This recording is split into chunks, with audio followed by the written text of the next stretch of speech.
네, 이번엔 코로나19 국내 소식입니다. 네, 김경우 서울백병원 가정의학과 교수도 이 시간부터 함께합니다. 어서 오세요. 안녕하십니까. 네, 먼저 오늘 오전 10시에 발표된 신규 확진자 현황부터 살펴보도록 하겠습니다. 오늘 신규 확진 39명입니다. 이게 어제 하루 동안 발생한 신규 확진자인데요. 40명 아래로 내려간 건데 어떻습니까? 교수님. 그동안에 한 40명, 50명 정도 선을 최근에 좀 유지하다가 이제 40명 아래로 내려왔단 말이죠. 네, 좋은 소식인 것 같고요. 예. 저희가 첫 주 사회적 거리두기 고강도로 시작했을 때 첫 주에 우리가 바싹 긴장하고 했던 그런 성적표로 보이고요. 예. 지금 39건 중에서도 절반 이상이 또 해외 유입 사례이기 때문에 실제 국내 사건은 좀 많이 줄은 거라고 보이는데요. 물론 이제 지금 저희가 오늘 어떻게 하고 있느냐는 내일 통계가 나오는 게 아니고 2, 3주 뒤에 통계가 나오기 때문에 저희가 좀 더 계속 이제 사회적 거리두기 운동을 좀 계속 유지하고 어느 정도 우리가 좀 확진자가 좀 줄는다고 해도 방심하지 말고 예전과 같은 기준이 아닌 새로운 기준으로 생활 방역 기준으로 해서 이런 사회적 거리두기, 신체적 거리두기 운동을 계속 유지하셔야 되겠습니다. 예.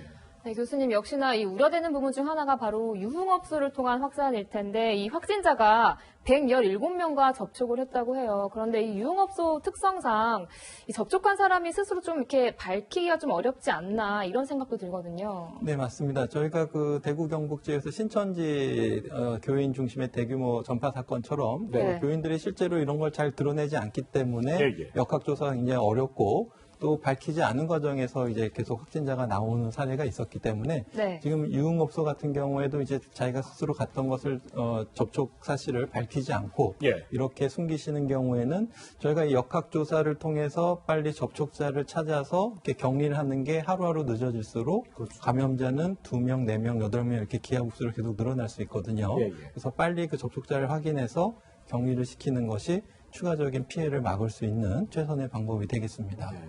그런데 이렇게 그 접촉자들이 자신이 이 유흥업소를 간 거를 숨기고 그러면 확인할 수 있는 방법이 CCTV일 텐데 저희 채널에 취재를 했더니 이 유흥업소의 CCTV가 꺼져 있었다. 이게 사실 손님들이 자신이 왔다 갔다 하는 게 찍히는 게 싫다 해서 꺼져 있었다고 해요. 그러면 도대체 이걸 찾을 방법이 있는 건가요? 그렇죠. 찾기 매우 어려울 텐데요.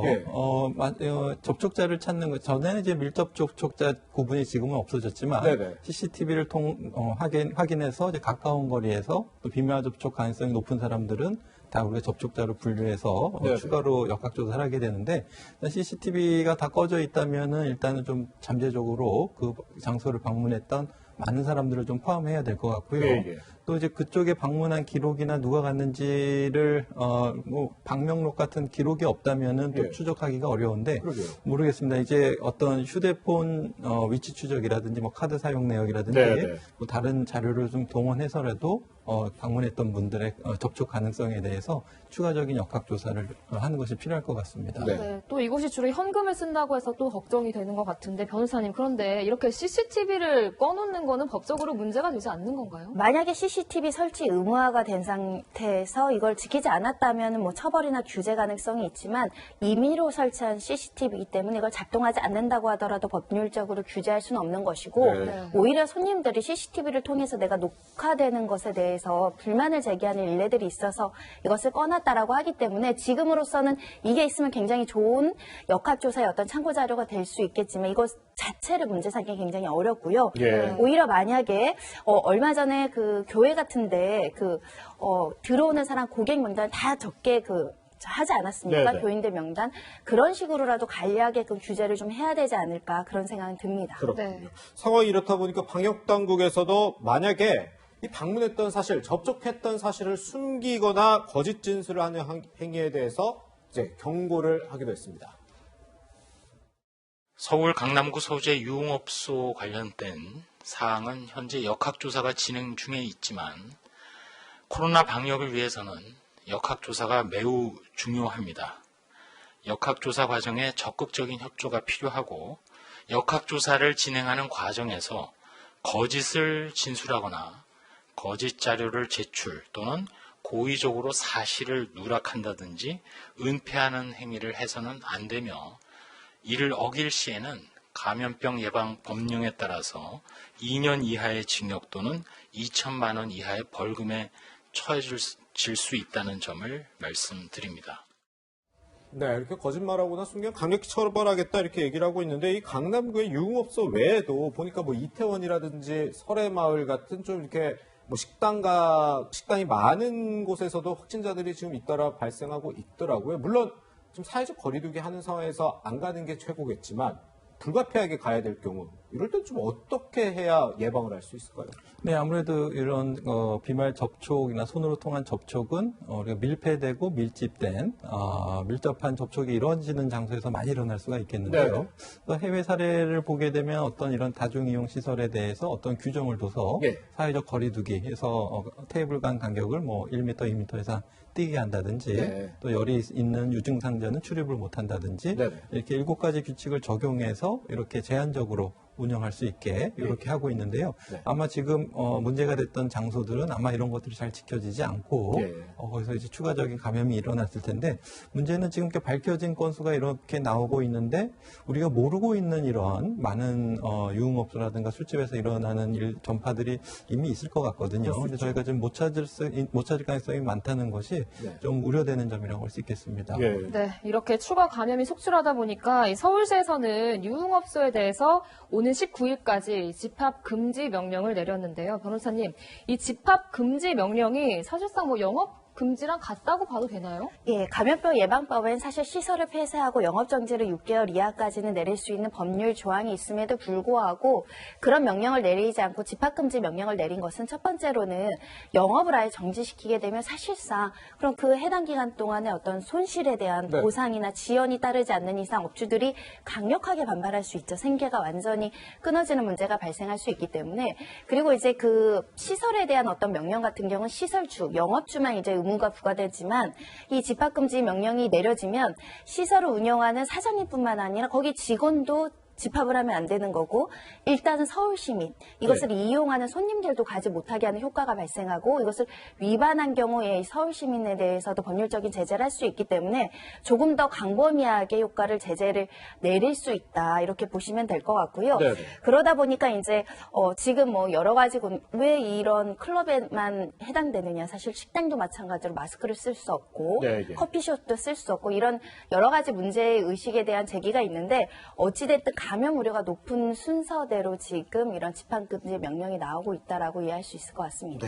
근데 이렇게 뭐 완전한 영업금지도 아니지만 집합금지 명령을 내릴 수 있었다면 사실 클럽이라든지 이런 유흥주점의 위험성은 이 코로나 사태 초반부터 계속 언급되지 않았습니까? 맞습니다. 저희가 어느 정도 예상하고 있었고 그래서 일부 시설은 그렇게 조치를 했는데 이런 부분 조금 보도도 됐었지만 약간 조금 놓친 부분이 있지 않나 좀 아쉬움이 남는 부분인데요. 우리가 또 앞으로 이러한 유흥업소라든지 이런 것 사례들처럼 우리가 또 좀 놓치고 있는 이러한 집합 밀접 시설이 없는지 이번 기회를 통해서 한번 다시 좀 찾아볼 필요가 있을 것 같고요. 근데 말씀하신 거 유흥업소는 이제 더군다나 이제 본인들이 그걸 노출을 꺼린다는 점이 특히 더 역학조사 어려운 부분이 될 수 있을 것 같습니다. 네, 이제 코로나19 치료 관련 소식으로 좀 넘어가 보도록 하겠습니다. 교수님, 31번 확진자가 이 대구 지역의 첫 이제 코로나19 확진자인데 아직까지 치료를 받고 있다고 해요. 이게 국내 최장이라고 하더라고요. 네, 아무래도 31번 환자는 그 2월 18일 날 확진되셨기 때문에 그 이후에 이제 확진되셨던 분이 더 길게 나올 수도 있지만 아직은 알 수가 없겠고요. 그래서 아직은 대부분은 이제 우리가 바이러스에 노출되고 한 1, 2주 후에 항체가 나오면서 한 2주 후면은 경증 환자분들은 대부분 바이러스가 더 검출되지 않는데 일부분은 이제 좀 항체에 너무 많이 노출됐다든지 아니면 항체 반응이 좀 약하다든지 해서 경증이지만 계속 바이러스를 배출하시는 분도 있고 아니면은 항체가 이제 바이러스를 이기지 못해서 중증이나 이제 치명률이 높아지시는 경우도 있겠고요. 그래서 지금 방역 당국에 따르면 2015년도 메르스 때도 한 6개월 정도 이렇게 계속 바이러스 항원이 배출되는 사례가 있었다고 하시는데요. 이제 이 코로나19도 그 바이러스를 얼만큼 장기적으로 배출할 수 있을까가 또 이제 방역에서 또 중요한 부분이 되겠는데요. 특히 이제 증상이 경미한데 발견이 안 되고 바이러스는 계속 배출하고 장기적으로 배출한다면 또 전파를 또 많이 시킬 수가 있기 때문에 좀 더 방역에 어려운 점이 되지 않을까 우려가 됩니다. 어쨌든 뭐 지금 최장이라고 하니까 상당히 이례적인 상황일 텐데 이렇게 길게 입원을 하고 있으면 아무래도 치료비도 많이 들 것 같은데 이거는 국가에서 부담을 하는 건가요? 일단은 감염병, 특히 법정 전염병으로 이제 분리되어 있는 것은 정부가 이제 치료비를 부담하게끔 법률적인 근거가 있기 때문에 건강보험공단, 국가, 지자체가 모두 공동으로 부담한다라고 보시면 될 것 같고요. 예. 지금 31번 환자 같은 경우는 뭐 지금 한 3천만 원대로 추산이 되고는 있지만 구체적인 치료비는 개인정보라서 공개하기 어렵다는 실정인데 이것은 정부가 지원하게 되어 있습니다. 왜냐하면 이걸 개인 부담으로 하게 되면 치료비 부담으로 치료를 회피하거나 받지 않아서 오히려 사회에 악영향을 끼치기 때문에 모두 다 국가에서 지원한다라고 보실 수 있습니다. 네. 이제 해외 유입 상황도 좀 보겠습니다. 교수님, 그러니까 오늘 발표된 신규 확진자가 39명이었는데 이 중에 23명, 그러니까 59%가 지금 해외 유입으로 추정이 되고 있는데 정부가 어제 외국인에 대해서 입국 조치를 좀 강화하긴 했지만 여기에 지금 미국과 중국이 빠져 있다 이런 우려가 있는 것 같아요. 네, 아무래도 지금 저희가 특별 입국 절차를 유럽에서 이제 이탈리아 중심으로 이제 폭증했을 때 유럽에서 오는 전수 입국자들 우리 교민 포함해서 특별 입국 절차에서 무증상 감염자라도 검사를 하고 자가격리를 의무화하고 그다음에 미국발 모든 입국자 우리 교민 포함해서 그런 조치를 취했는데요. 일단은 계속 저희가 해외 입국자 중에 감염자가 많을 거라는 걸 예상하고 좀 선제적으로 빠른 조치를 하긴 했지만 들어오는 과정에서 교차 감염이라든지 또 지역사회에서 자가격리를 위반하신다든지 이런 사례들이 조금 발생하고 있고 아무래도 입국자가 너무 많아지면은 관리하기가 그만큼 어려워져서 하루에 뭐 7, 8천 명 해도 2주면 10만 명이 되기 때문에요. 그래서 관리가 어렵기 때문에 최대한 불필요한 입국을 좀 줄이는 방법이 필요한데 꼭 필요한 방문인지는 사실 이제 비자 심사라든지 이런 걸 통해서 걸릴 수가 있을 것 같고요.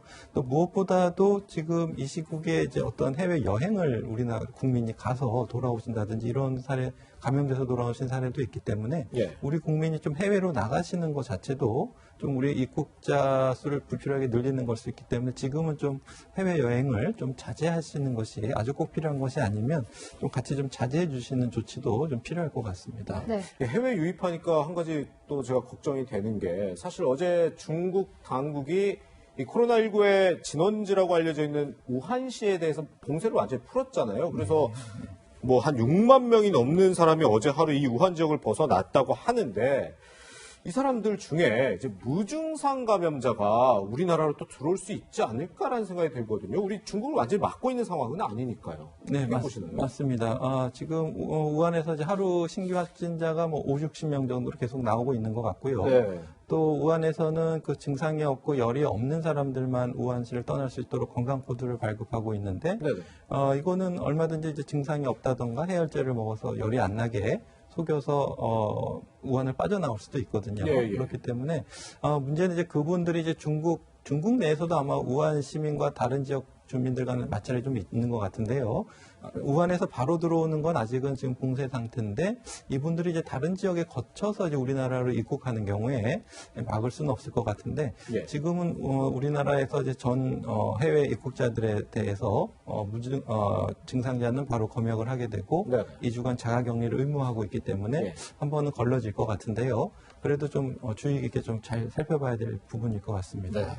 나흘째 추가 확진자 50명 내외 추세를 유지하고 있는 국내 코로나19 현황까지 알아봤습니다. 두 분간 여기서 인사드리겠습니다. 고맙습니다. 네, 감사합니다.